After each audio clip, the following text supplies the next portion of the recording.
بسم اللہ الرحمن الرحیم۔ اذان کا مذاق اڑانے والا آگ میں جل گیا۔ اللہ تعالیٰ نے اذان کے ساتھ استہزاء کے خاص طور پر نشاندہی فرمائی ہے۔ وَإِذَا نَادَيْتُمْ إِلَى الصَّلَاةِ، جب تم نماز کے لیے پکارتے ہو یعنی اذان دیتے ہو، اتخذوها ہزوا ولعبا، تو یہ لوگ اسے مذاق اور کھیل بناتے ہیں۔ روایت میں آتا ہے کہ مدینے کے ایک نصرانی کو اذان سے بہت چیڑ تھی۔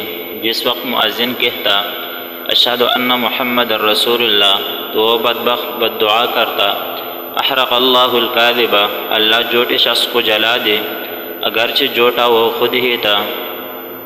اللہ تعالیٰ نے اس کے دعا اس طرح قبول کیا کہ ایک دن اس کی لونڈی نے گھر میں آگ لائی اور اس کی چنکاری کسی چیز پر گر گئی، جس سے سارے مکان کو آگ لگ گئی اور وہ نصرانی وہی جل کر راکھ ہو گیا، اور اللہ تعالیٰ نے اسے گستاخی کی سزا دے دی۔